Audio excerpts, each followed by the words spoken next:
সুপ্রভাত বন্ধুরা, মৌসুমী সংসারের নতুন একটা ব্লগে তোমাদের সবাইকে স্বাগত জানাই। সকালবেলা সমস্ত কাজকর্ম ছেড়ে চলে এসেছি আমার রাধা গোবিন্দ সেবা দিতে। দেখো কত বেলি ফুল ফুটেছে আজকে, সবাইকে দিতে পেরেছি। আর এই জবা ফুলটা দেখো, এটা এখনো না ফোটেনি ভালো করে। কি সুন্দর না দেখতে, কি সুন্দর কালারটা না। অনেক গোলাপ ফুল ফুটছে এখন, বৃষ্টিটা হওয়ার পরে না যেমন বেলি ফুল ফুটছে তেমনি গোলাপ ফুল ফুটছে। রাধা গোবিন্দ সামনে তেমনের মতন করে সাজানো যাচ্ছে, খুব ভালো লাগছে। আর গন্ধে ঠাকুর ঘরটা ম ম করছে, মনে করছে বারবার ঠাকুর ঘরে যায়। আর তেমন করে না সাজাতে পারিনি, কেন বলো তো, সকালবেলা অতটা সময় হয় না। আগে যখন দিতাম তখন ভালো করে সাজাতাম, বা আমার শাশুড়ি মা যখন পুজো দিতেন আগে, তখন খুব সুন্দর করে উনি সিংহাসনটা সাজাতেন। কিন্তু আমার কাছে তো অত সময় নেই, এদিকে আর দেরি হলে সোনা খেতে দেরি হয়ে যাবে। সমস্ত কাজকর্ম সেরে ঠাকুরকে সেরে সবে একটু বসেছি, আমার কর্তামশাই এসে বলছে শিগগিরই চলো। আমি কেন, বাগানে চলো। কেন, চলো দেখবে কত বড় একটা বেগুন হয়েছে গাছে। এই বেগুনটা দেখো, এই প্রথম হলো গাছে, কত বড় বেগুনটা হয়েছে। অনেকগুলো বেগুন চেয়েছে, যে হয়েছে দুটো বেগুন, আমি জানি না ওই বড় বেগুনটা জানি না হয়েছে কি মনে হচ্ছে দেখে। খুব ঘাস তো, এই বেশ 25-30 দিন আগেই ঘাসটা পরিষ্কার করা হয়েছে মোটামুটি করে, মানে গাছের গোড়া চারিদিকে এগুলো পরিষ্কার করা হয়েছে।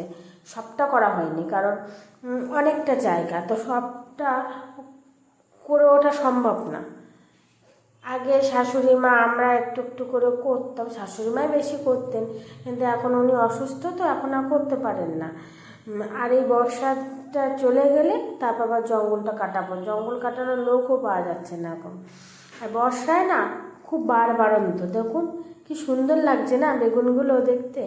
আর এমনি একটা গাছ আপনারা মানুষ করবেন, দেখবেন সেই গাছটা না আস্তে আস্তে আস্তে আস্তে বাড়ছে।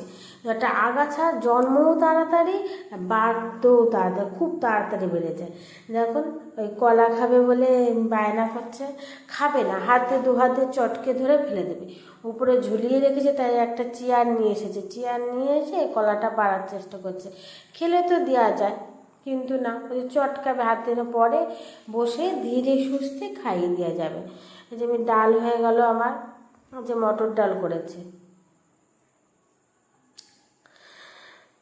আজকে ওয়েদারটাও না একটু মেঘলা মেঘলা ওয়েদার, গরম আছে, গরমটা ঠিক অন্য রকমের গরম। বেগুন ভাজা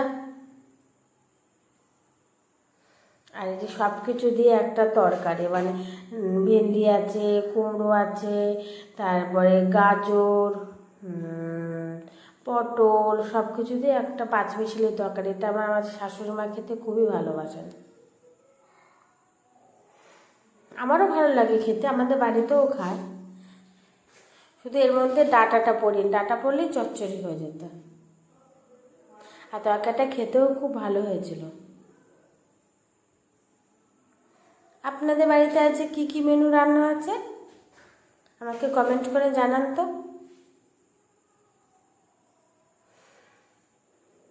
আজকেও কালকে রাত্রিরে কি মুষলধারে বৃষ্টি,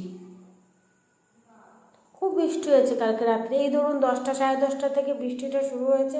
হঠাৎ করে প্রথমে কারেন্টটা চলে গেল, কারেন্ট চলে গেল কেন, এখন সচরাচর যায় না। তারপরে দেখি এই বাইরে কি জোরে জোরে হাওয়া দিচ্ছে, এত জোরে যে হাওয়া তো সাধারণ হাওয়া না, তার মধ্যে দেখি ঝড়, মোটামুটি একটা ঝড় উঠে গেছে।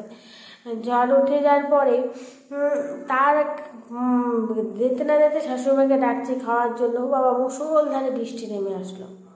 সবে তাড়াতাড়ি গিয়ে আমার কর্তাকে নিয়ে আসলো, মাকে গিয়ে ছাতা মাথায় দিয়ে নিয়ে, মুষলধারে বৃষ্টি। আপনারা ভাবছেন তো কোথাতে নিয়ে আসলো, আসলে আমাদের ঘরটা না দুভাগে, মানে এইগুলো সব নতুন ঘর, আর একটা ওইদিকে ঘর আছে যেটা মার টিভি সব থাকে ওখানে। মা ওই ঘরটাই কমফোর্টেবল ফিল করে, মানে ধরো এই সকালবেলার থেকে পুরোটাই এদিকে থাকে, শুধু এই সন্ধ্যের পরে 5টা, কোনো দিন 5টা, কোনো দিন 6টার সময় ওই ঘরে যায়। আসলে ওইটা তো শ্বশুরমশাই থাকতেন ওই ঘরে, তো ওনার একটা স্মৃতি, উনি ওই ঘর ছেড়ে আসতে চান না, ওই ঘরে রাত্রে ঘুমায়। যেদিনকে ধরুন খুব অসুবিধা আছে, ঝড় বৃষ্টি আসার সম্ভাবনা আছে, যেমন মাঝে ঝড়টা হলো, তখন উনি আমাদের কাছে ঘুমিয়েছিলেন। মানে এরকমই, রাত্রে কিছুক্ষণ থাকবেন না, আবার 11টা, 11:30টার সময় চলে যাবেন ওই ঘরে। আর আজকে মাছের ঝোলটা করবো একটু পাতলা করেই করবো, কেননা আজ গুমোট গরম, মানে কীরকম বলুন তো, মানে অতটা ঘাম হবে না, মানে হয় না একটা মেঘলা মেঘলা ওয়েদার, যতই বৃষ্টি হচ্ছে কিন্তু ঠান্ডা হচ্ছে না একদম, কেন কি জানি এত গরম, দিন দিন যেন গরমটা বেড়েই চলেছে।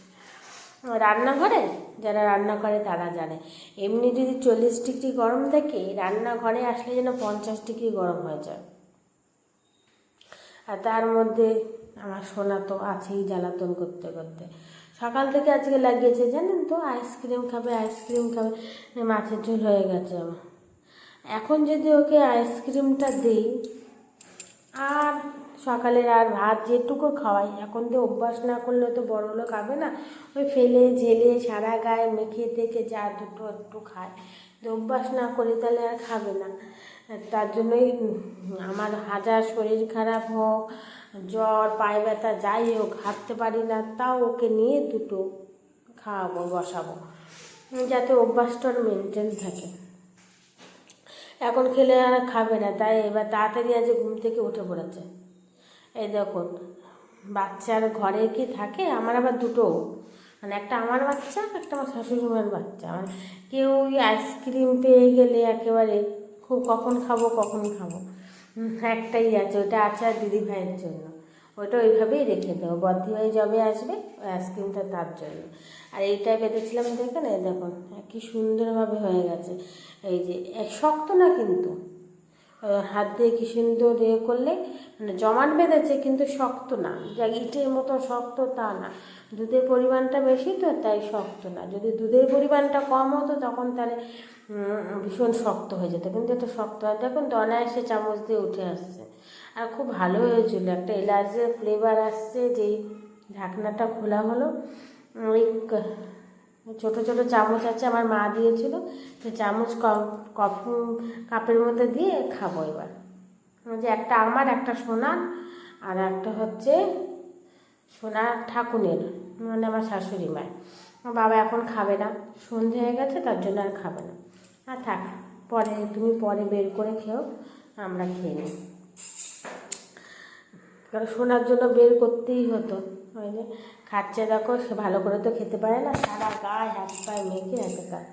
তাই বলছি কি, সোনা কেমন হয়েছে আইসক্রিমটা, বলছে খুব ভালো হয়েছে, বাবা দেখাবে, দেখবেন হাত দিয়ে, ওই যে হাত দিয়ে দেখাচ্ছে কেমন হয়েছে।